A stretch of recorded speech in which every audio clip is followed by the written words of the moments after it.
BNS এর অন্তর্গত police চলবে। It's a discipline organisation. গত 5 বছর পলিটিক্যাল অ্যাট্রোসিটি, পলিটিক্যালি যে ভায়োলেন্ট হয়েছেন, যারা সাফার করেছেন, তারা তথ্য প্রমাণ এবং কেউ যদি ইনজুরি হয়ে থাকেন, মেডিকেল থাকে, তার তথ্য প্রমাণ ডকুমেন্ট দিয়ে, আর যাদের কাছে তথ্য প্রমাণ নেই, পুলিশ তদন্ত করে দেখবে অভিযোগ সঠিক কিনা। নতুন করে থানাগুলোতে এফআইআর করতে পারেন। কারা 3টে স্তরে, মূলত 4টে স্তরে আমরা গুরুত্ব দিতে চাই। একটা হচ্ছে রাজনৈতিক হিংসার বলি, মানে সাফারার।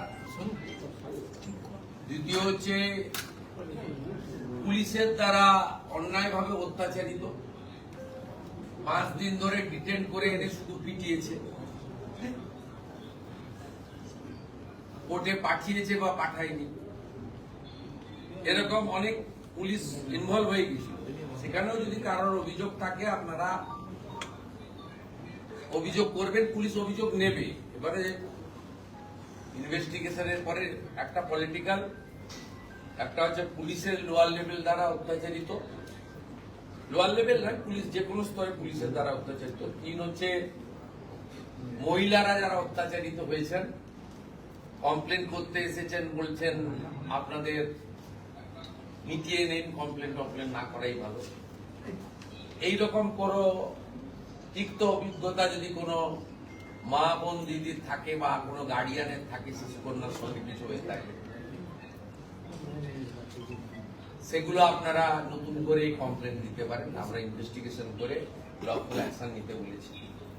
আর চতুর্থত হচ্ছে কেন্দ্র এবং রাজ্য সরকারের কোন স্কিম পেতে গিয়ে কাউকে পয়সা দিতে হয়েছে, কাট মানি দিতে হয়েছে, ঘুষ দিতে হয়েছে, সেক্ষেত্রে আমরা দুটো ইলেকট্রনিক ডকুমেন্টকে এনকারেজ করেছি। একটা হচ্ছে পেটিএম এ পেমেন্ট, আর একটা হচ্ছে অ্যাকাউন্ট ট্রান্সফার, আরটিজিএস এনএফটিএস করে টাকা ট্রান্সফার। কে বলেছি আমরা এই ডকুমেন্ট পেলে অ্যারেস্ট করে দেব, মানে এর আর কিছু ডকুমেন্ট লাগবে না। বিএনএস এ ইলেকট্রনিক্স ডকুমেন্টকে, ডিভাইস ডকুমেন্টকে অ্যাকসেপ্ট করা হয়েছে, এটা একদম।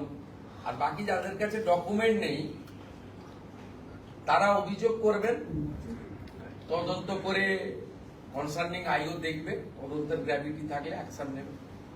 আর যদি ফলস অ্যালিগেশন হয়, সেটাকে ক্লোজ করে দেবে, তার আইনে বলা আছে।